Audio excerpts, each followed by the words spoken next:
สวัสดีปีใหม่กันทุกท่านนะคะขอต้อนรับเข้าสู่รายการพอดแคสต์จากทาง TNIU Podcast น้องใหม่ที่จะมาจุดแรงบันดาลใจทางด้านนวัตกรรมระหว่างกลุ่มประเทศนอร์ดิกและไทย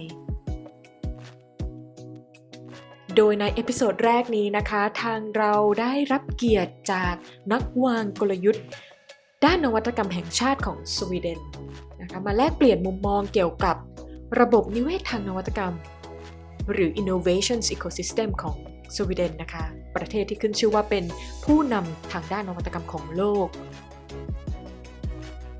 เขาทำได้อย่างไรอะไรเป็นจุดเปลี่ยนและสุดท้ายโอกาสที่ไทยจะร่วมมือกับสวีเดนเป็นอะไรได้บ้างเรามาติดตามรับฟังกันได้ที่ TNIU Podcast นี้ได้เลยค่ะ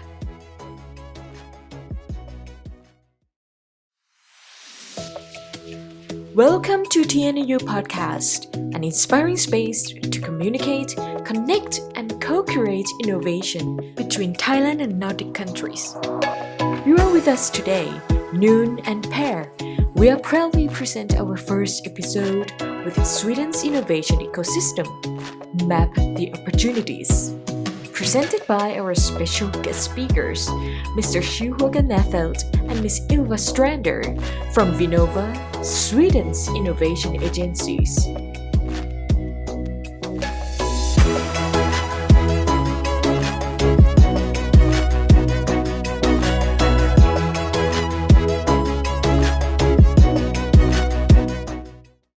Kjell Håkan Närfelt. I work as a Chief Strategy Advisor at Vinnova, mostly working with our new area on ecosystems for innovative firms.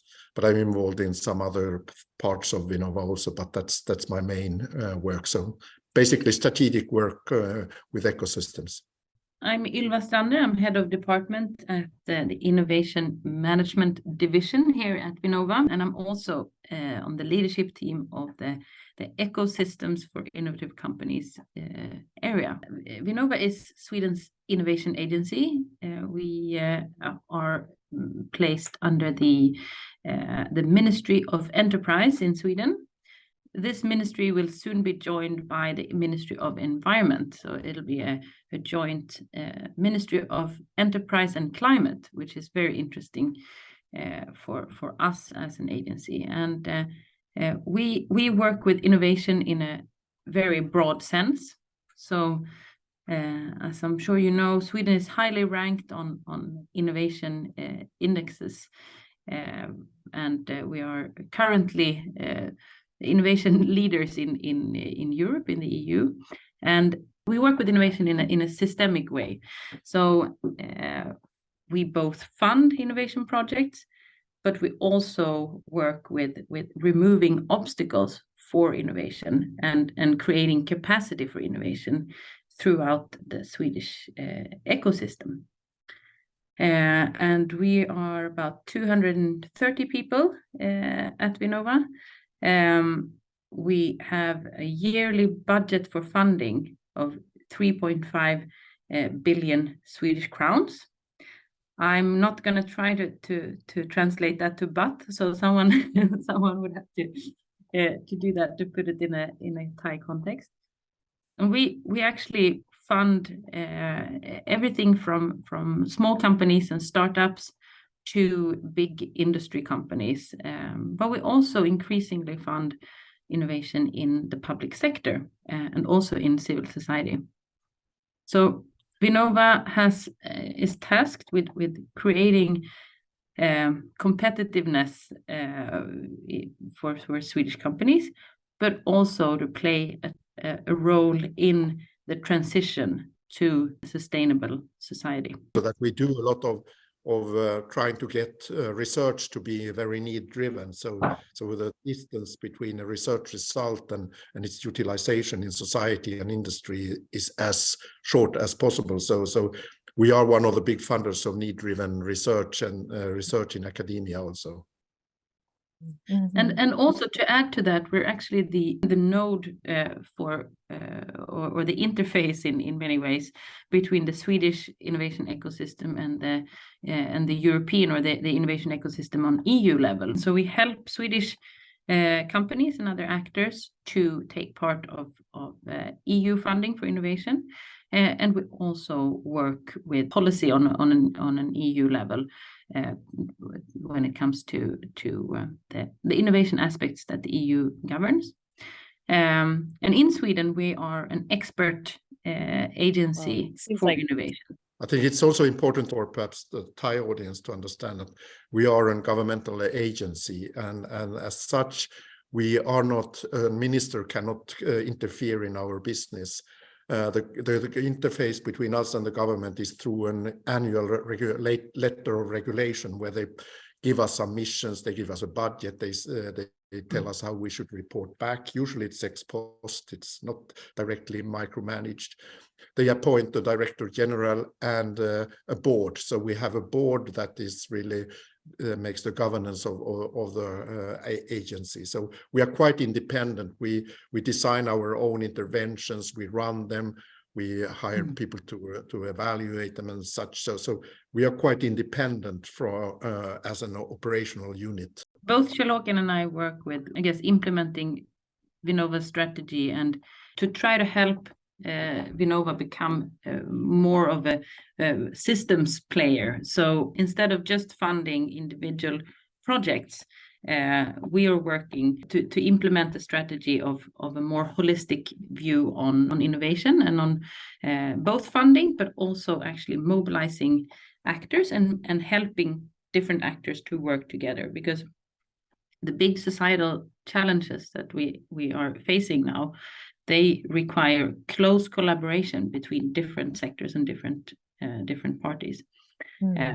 We also work with creating good environments for innovative companies, and to support entrepreneurship in Sweden and to help Swedish actors actually to thrive in this entrepreneurial environment.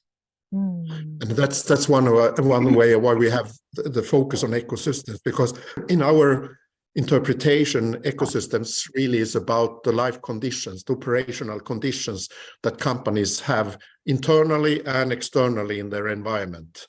So we work with capacity building within organizations, but also to create the life conditions or the operational conditions for companies in a context, in a system context, so that they can thrive on innovation and prosperity, competitiveness and growth.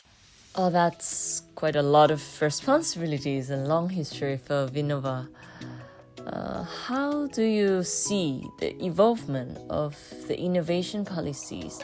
And do you think the current policies will support the future development of Swedish innovation? Yeah, the policy for supporting innovation has changed over the years. And historically, the agencies for funding research, they have been supporting different sectors that need transition, and they have, as Kjell Håkan was mentioning as well, they've been supporting research throughout the Swedish society. But Vinnova is 22 years old as an agency, and it was one of the first innovation agencies in the world. So an agency that really tries to take research to commercialization. In the recent years, we have worked more and more with the transition towards a sustainable society. So we've gone from financing individual companies and projects to actually supporting the sustainability transition, which is a big shift for us as an agency. I think if you look at historically also, the term innovation policy was not really a part of the policy system before almost Vinnova was created in 2001. Previously, it was more of a research policy. You had a research policy, you have industrial policy, you had an educational policy. But with the establishment of Vinnova, we placed in some way innovation and innovation policy on the political map. So I think the first research and innovation bill that was created in Sweden came a few years after Vinnova had been established, and I think we were instrumental in bringing innovation into the policy scene in Sweden, and I think that's also something that has happened in the whole world, because I don't think in the 90s or in the 80s there was a lot of innovation policy discussions anyway in the world, and as Ylva said, we were the first innovation agency in the world, created 2001.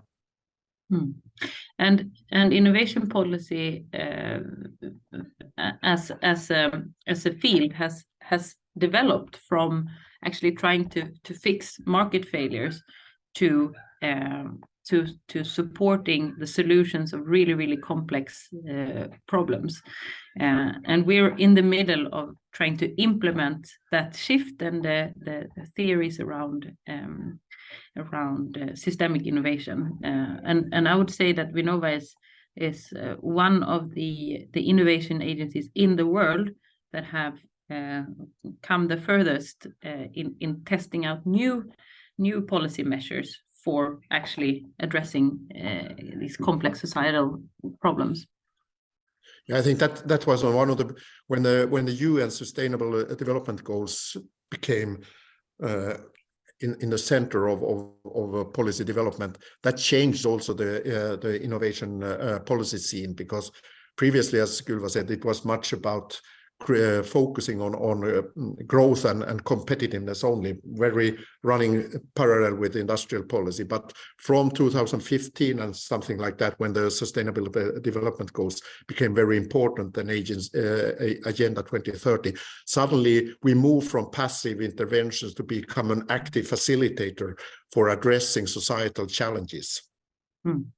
And even before that, we've actually been leading the way, in the sense that we were quite early with working with challenge-driven innovation. Yeah. And that was also an inspiration for the EU policy frameworks. So to actually put the societal challenges in the center and mobilize actors that are able to work together to solve those.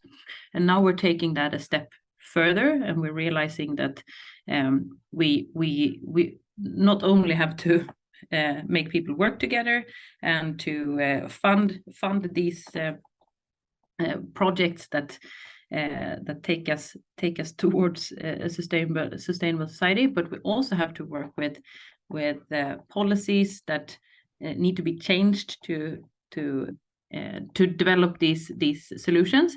We need to work with infrastructure for sustainable futures. It could be electrification, it could be sustainable cities, or for that matter, the big growing health challenges of aging populations and psychiatric health and obesity and what have you. So all of these challenges, they need a much broader view and a much broader efforts than we've previously been able to address. And this really changes also the concept of innovation, because previously innovation was very related to a product or service that the organization is developing. Now, when you talk about innovation in the sense that Ylva is talking about, innovation becomes, we talk about system innovation, because what you want to do is you really want to change the demand patterns in society, the production patterns, the behavioral patterns in society in such a way through innovation that you're really addressing these societal challenges. And that gives the concept of system innovation as becoming more important, rather than looking at individual product or service innovations within organizations. And one thing that's important to know about the Swedish context as well is that the Swedish small and big companies, they are also on this path. So they see massive opportunities in decarbonization, for example, or in preventive health. In Sweden, we work very closely together with both the big industrial players, and we have a lot of world-leading companies in Sweden, but there's also the same movement in the Swedish startup landscape. So more and more startups are what we call impact startups, and more of the investment in startups go into the impact space. So it's not necessarily Vinnova that leads this way. It's actually the companies that run faster than the policymakers many times. And it seems like it's a cultural change also. Always when we look in this kind of pitching events, and young people are really concerned about sustainability. So a lot of startups are really addressing those kind of challenges, which is very good for us and for society. When we talk about impact, it's quite a complex topic. I wonder if you have any kind of framework to measure or define these impact innovations to avoid greenwashing or cherry picking. What we usually say is that a lot of even agencies and companies, they see the Agenda 2030 or the Sustainable Development Goals as objectives. So I'm addressing objective 17 or 13 or 1. Usually we say that that's not really the thing you should do. What you have to do is really to go into and see that you build in the sustainability within the value proposition you have for customers, into the business model, into the processes you run, into the partnerships you create. So it's really embedding it in your operations or in your business. That's the way you should do it. And that's the way we try to work with the company, so it becomes a competitive edge in their value proposition, business model, operations. And one thing that we have done, for example, we are running the National Incubator Program. We have developed together with the incubators and a university the sustainable readiness levels, which are linked to then businesses and customer development. So it really, you're measuring the maturity of the company moving throughout implementing this kind of sustainability. And so that's the way we work to really operationalize the sustainability or the Agenda 2030 into the operations of the companies. Because as you say, it is super complex, and we've been elaborating a little bit with this and build sustainability criteria for our financing, for example. We realized that it requires quite a lot from the companies. They have to have a very good view of their own supply chain, for example. But not only that, like Kjell Håkan was saying, what we define as impact companies, it's actually companies that where the positive impact scales with the business scaling. So there's a lot that companies can do with kind of cleaning up their operations. But when we fund impact startups, it's startups that actually create a larger impact the larger their business grows. And of course, we have help here with increasing demands from the EU system as well on sustainability reporting, like the ESG framework. In a first stage, I guess, will be applied to larger companies, but that will actually be rolled out to small companies as well. What's really important is that the sustainability reporting is solid enough, and that there's a kind of the same way of reporting across countries, across industries, because there's a big risk of what we call greenwashing, that companies just learn how to report without actually changing the operations. So we're trying to work more and more with financial actors as well to support the standardization that will be coming for sustainability reporting. But I think it's one of the things that you always have to think that for a startup, you cannot apply the same kind of tools or measurements or reporting as for a large company. It's so easy to get into a situation where you have a hammer and everything becomes a nail. You have to be adapting it to the maturity of the company and the focus the company has. And that's always a challenge, because it's so easy to take one thing and then apply it to everything. But really to really adapt the tools and the requests and the way you work to where you are in your development of the venture, that is a challenge, and is something that we on a daily basis work with. Besides the challenges you just mentioned, I'm also curious if there are any other challenges you're still facing at the moment. One of the challenges we are working with the region is to really, today it's so easy for each organization to look at their survival, and then they apply money from us or they apply money from somebody else in order to be able to survive and develop their operations. But what we see when we look around is that if you have a coordinated ecosystem development, you become much stronger. So you create a sense of community within a region or an ecosystem, and you create what we try to do is a paid forward culture. So you help each other to achieve something. And this kind of coordinated ecosystem development we are just pursuing with regions, because we think that will really make the ecosystem much stronger and much better than if we have an uncoordinated development of these ecosystems. So that is one thing that we are pursuing right now, and we are looking for ways, because this is a learning process. Nobody has really the silver bullet, so we are all learning how to do this in the best way. But we have to experiment and practically try to do it. The second thing that is a challenge within at least our ecosystem is that if you look at the deep tech companies, the capital intensive, which are based on scientific discoveries or advanced engineering discoveries, and which you want to pursue, they really are capital intensive. And what we see is how should we how can we create the capital supply system for those companies so that they get the best conditions to really come out, because we also believe that they will be very important for developing new things for the sustainability development in the world. So capital supply for deep tech companies is one of the things that we are looking. How can we improve that in a systemic way? Because you have to do it in a systemic way.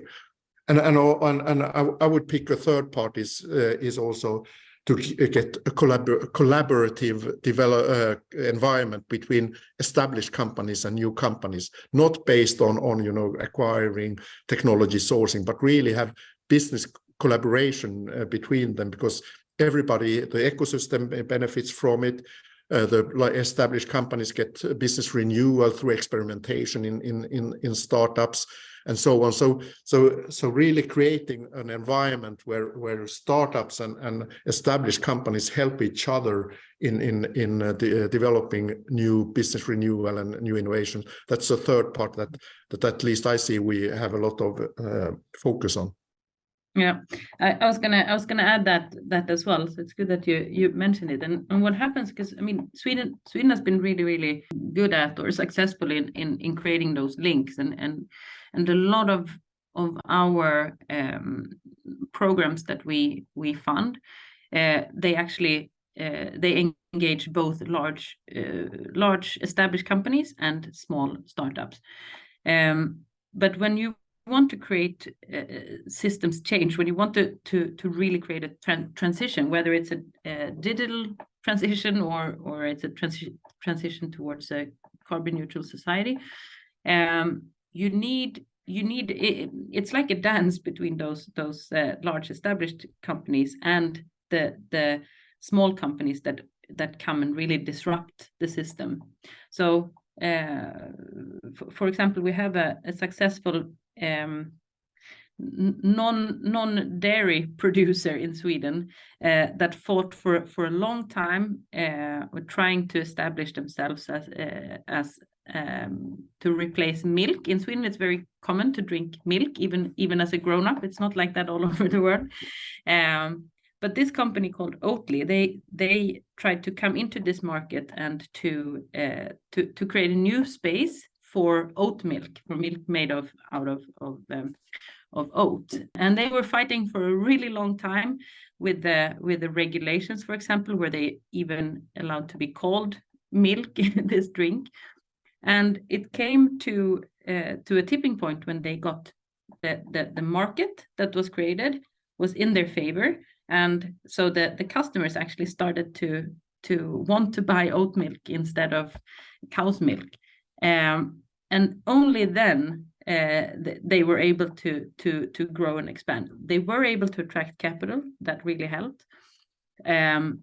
But what I want to point out here is that it's not always going to be the big industrial players that will renew the system. In fact, it's quite difficult for an established player that has made a lot of money in kind of the old regime to see new opportunities and to move quickly into those new markets. So we need the dynamics. Not only do we need better collaboration between large and small companies, but we also need the dynamics that we as an innovation agency can support those upcoming niche players like your Teslas or the likes in different industries.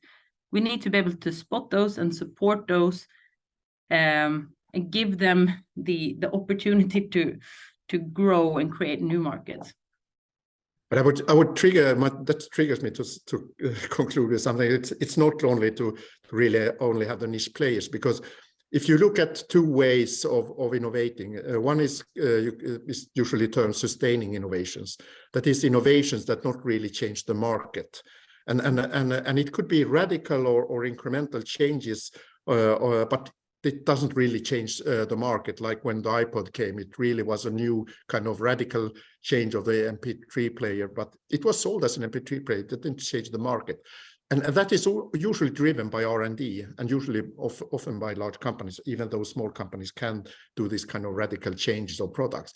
Now, if you want to have disruptive innovation or game-changing innovation, you can do it also incrementally and radically, but it always requires innovative business models and changes of the ecosystem. So if you want to do a disruptive change, you cannot do it as a single organization. It usually requires ecosystem innovations, which is so important. That is why ecosystem comes into play once again. So if you find like a deep tech company or a new company, even though it's like when iTunes came, it was an incremental improvement of jukebox software, but it was its connection with the music industry that changed the ecosystem for consumption of music, distribution of music and such, which was a game changer. So you have to, if you want to have disruptive change, you have to look into ecosystem innovations and business model innovation.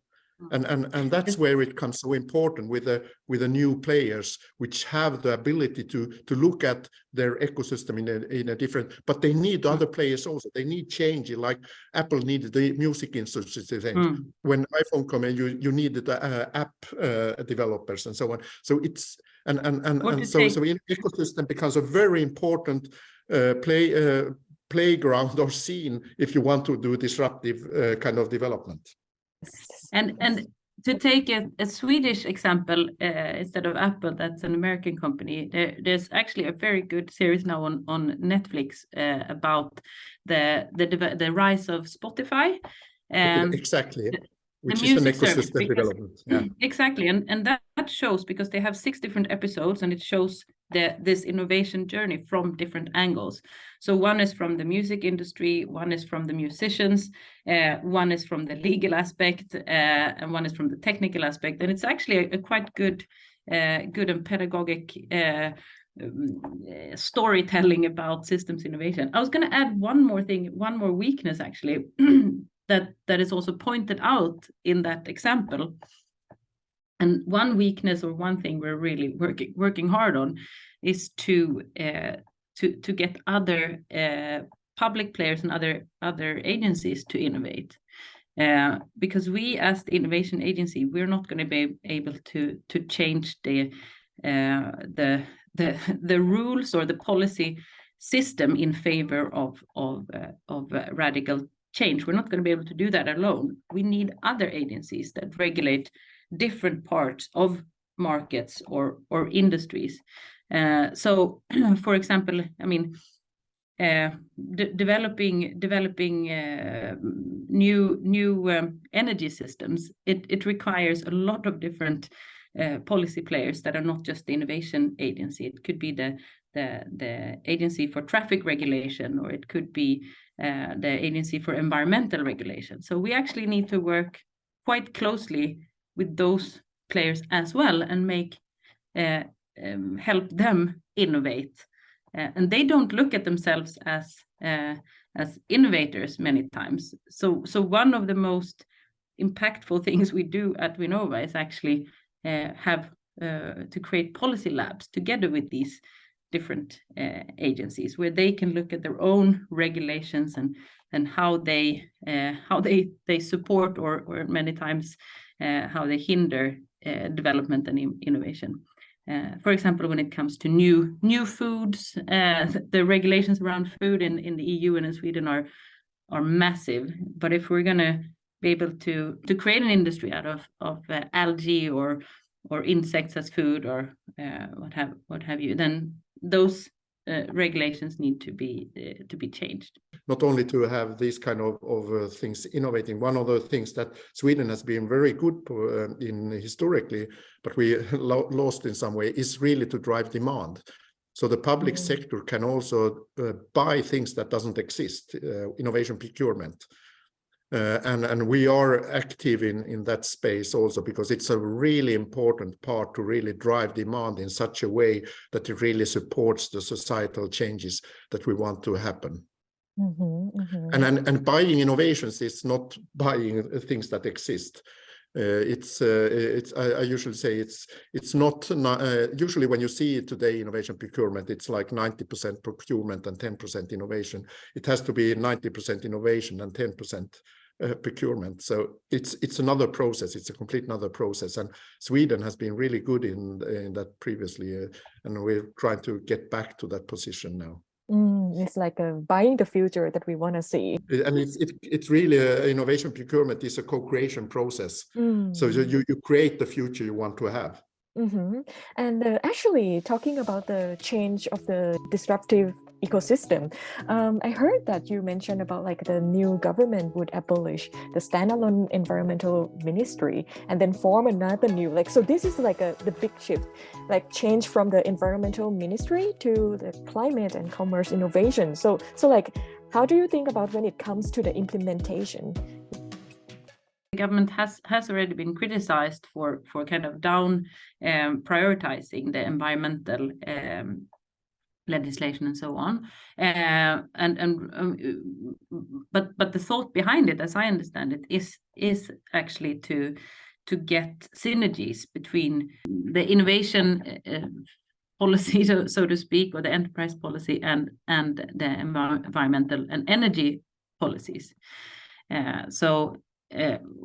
My understanding is that they actually want those policy areas closer together so that they can work closer together and move forward faster.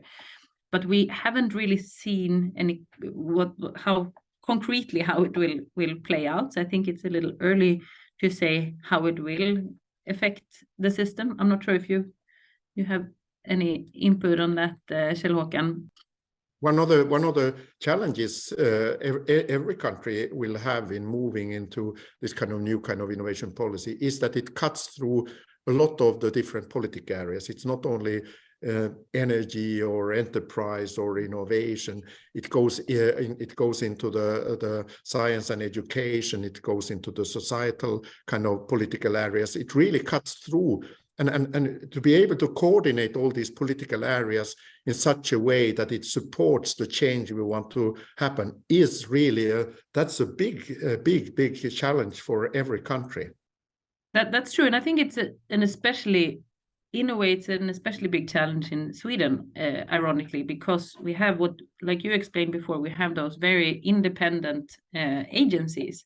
So the ministries that govern the agencies, they have worked quite a lot in silos historically, and the agencies are very independent. So in a system that's a little bit more I guess top-down governed, it's easier to create those connections. I mean, we visited a few years back, we visited Singapore that have been able to create a very efficient system for policy in a way. So where different policy areas and different ministries actually work very well together.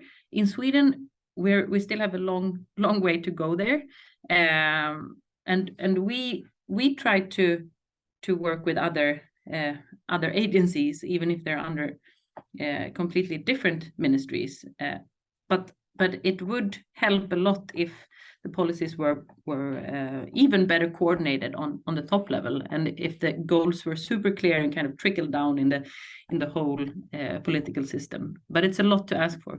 Sweden has under the EU regulations, right? So we want to know how do EU regulations affect to the ecosystem in Sweden as well? Yeah, in I would say in many ways. So both in the different industries, like I mentioned, food, but it's the same in basically all industries. The EU policy has a large effect. But right now, because the EU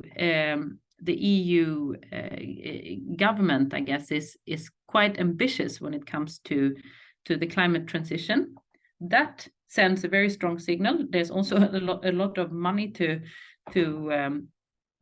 apply for and invest in this environmental transition and the energy transition. So in that way, that's in a way a positive influence, that we can piggyback on that direction, that clear direction that is much clearer now than it was a few years ago. So, I mean, just the public debate 10 years ago or 15 years ago was that the EU was regulating too much and too many details of the system, and that's still true in a lot of areas. But the EU system is getting more coherent and now has a much clearer direction than it has had previously. So I would say that the view on the EU system is more positive now, and also as a matter of fact the potential for driving both competitiveness and innovation for Swedish actors.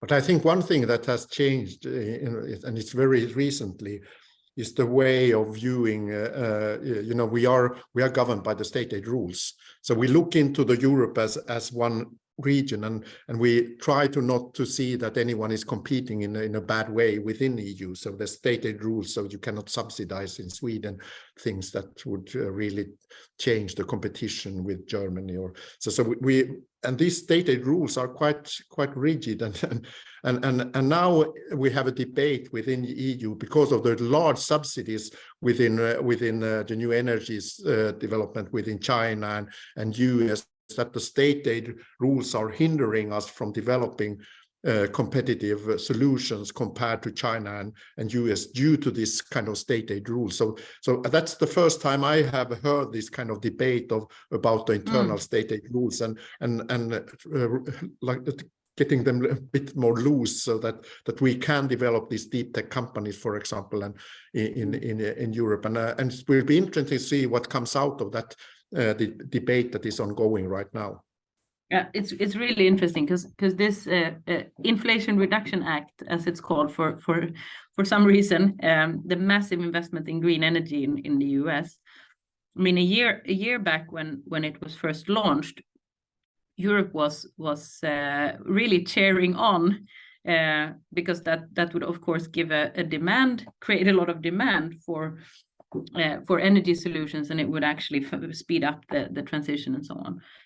But as you say now, I guess European countries and companies have realized that it's actually a massive amount of money that's put into these American players, and it will be interesting to see if that's matched by similar policies in the EU, because what also happens is that actors that previously said that the government and the state, they should really be hands off, they shouldn't distort competition. They shouldn't invest in certain technologies or certain companies. They are now seeing the creation of this demand as a competitive advantage for the regions where it happens, which has always been the case. But it's just that the narrative around it that's shifted a little bit. So in many parts of Sweden, at least, these bigger investments and government interventions, they're much less questioned now than they have been previously.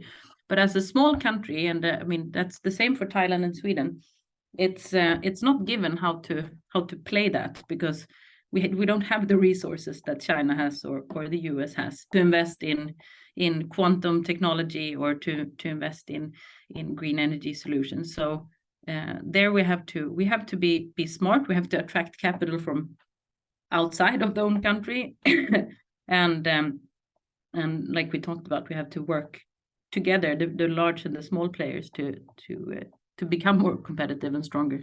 Yes. So of course, implies also that this kind of societal changes will not take place with government money only. I think that government money will only be a small part of it. So we have to be able to attract private capital and private resources into this transition of society, which is quite one of the most important parts in policy development, not to rely on only the government contributions. So now we really come to the point, the most important part of how to strengthen the mechanisms of collaborations here, not just only private sectors with the public sectors, but also between ecosystem and ecosystems. I don't have the silver bullet for that other one, that it's correct what you say. We have to be able to globally connect ourselves to other ecosystem and together address, because most of these challenges are not local, not even for a country, they are global. So in some way we have to globally be able to address them, and global connectedness between ecosystem is one of important aspect that are part of our model of developing ecosystems. But how to really do it in practice, it's like what we are always doing now. It's a learning process. We experiment and try to navigate ourselves through learnings and mistakes we make, and so I don't think we have a solution. Yeah, and the skill of collaboration, it has to be learned, basically. So I mean, one thing we're doing in many of our projects is being the glue, as we can fund a platform, or we can create this opportunity to collaborate, and it could be, for example, that academic researchers need to work closer together with industrial players or entrepreneurs to really test and get their solutions out, but there is no one else that funds that process. So I guess that is in a way the sweet spot for Vinnova to fund those collaborations for a while, until there are commercial opportunities that are identified and that the players can take forward. So as an innovation agency, that's something that you could actually help with, and whether that's big projects with a lot of different players, or if it's helping big companies to run a challenge prize where small companies can offer solutions. There are many ways of kind of orchestrating those collaborations, and we also actually that. I mean, we create those connections with international ecosystems as well. We have a couple of colleagues, one that's in Tel Aviv in Israel, and one or two in Silicon Valley, and it's to actually help and create the connections between both Swedish companies and the companies over in those ecosystems, but also other ecosystem players to try and open up opportunities for. Yeah, and that's one of the aspects that we see that we need to improve, and that's even in the support system, that's the international networks and the connectiveness, because it's really requires some sort of coordination also, because not all every region or every player in Sweden cannot develop their own trusted networks internationally. We have to be able to coordinate and share. If somebody has a very good position to create an international connection, it has to be shared with other players in the Swedish system. So international connectedness is one of the things that we have on our agenda in developing our ecosystem. And I usually say like Ylva said, we can create the bridges perhaps, but we are not the ones that are driving. We are not the traffic. We only create the bridge, and then has to be traffic on that bridge that is created. There's actually one more thing that's needed than the bridge and the traffic, and that's the trust that the road will work. So that's one thing I think is quite important for, or has been very a key to the success in collaboration in Sweden, that Sweden as a society, but also as a business landscape, is defined by a high level of trust. So, and trust is something that's both it's an asset, but it's also something that can be created. And I think this is a really interesting trend. We see more and more that different commercial actors that maybe previously saw themselves as competitors, they're now seeing the benefits of collaborating, and it's something to nurture, I think. And if I understand it right from our previous discussions, it's something that perhaps could be improved in Thailand. So both the trust between I guess commercial players and government, but definitely the trust between small and big companies, and that trust is created by doing things together and seeing, over time that you can both benefit. It's not easy, but I think it's an important requirement to really be able to create those ecosystems. Absolutely. And for example, when I was part when we discussed the establishment in Silicon Valley, one of the important of this node is really to create trusted networks. So that people that try to utilize these kind of offices or resources can rely on what they get. So trust is so important to create both within your country, within the region, but also in the connections you have internationally. Mm-hmm.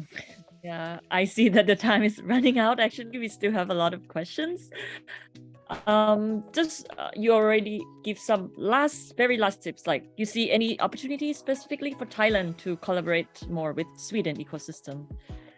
One of the things that I have been trying to, I've been so much in for many years in Thailand, and I've always been impressed by your innovation and within the food area, because you have a lot of interesting fruits and vegetables and all these kind of things, and I've seen very interesting ways of getting out innovative innovations within the food sector. And Sweden is also getting into food tech is an important part. I think that's one area where we probably could join forces and do something interesting. And I think also, green energy solutions that will be very much needed in Thailand as well as in Sweden and Europe. In my previous career, I've done a lot of work in Africa, and there are a lot of energy solutions that are tested and in many times also developed in those countries that now increasingly could be useful in the Western world. We try to get rid of the dependency of Russian gas and I think in the long run also on oil and oil states. So we need a decentralized energy system. We need resilience, and we need energy solutions that can stand alone and can be developed for the certain geographies. And there are a lot of Swedish companies, and I'm sure they could collaborate with Thai companies both see Thailand as a market and also as a collaboration partner. Another area I don't know too little about in detail, but it seems like the healthcare sector is very strong in Thailand, and it's a strong thing in Sweden. So within the healthcare sector, there would probably be interesting collaborative efforts also.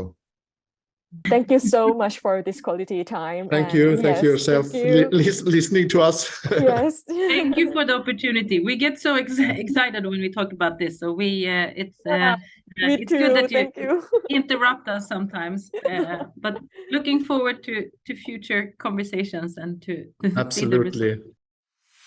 ก็จบลงไปแล้วนะคะสำหรับเอพิโซดแรกของเราระบบนิเวศนวัตกรรมสวีเดนนะคะสำหรับท่านที่สนใจติดตามอ่านต่อเวอร์ชันภาษาไทยนะคะสามารถติดตามได้ที่เพจ Facebook TNIU Thailand Nordic Countries Innovation Unit หรือเว็บไซต์ tniu.se ได้นะคะพบกันใหม่ที่เอพิโซดหน้าสวัสดีค่ะ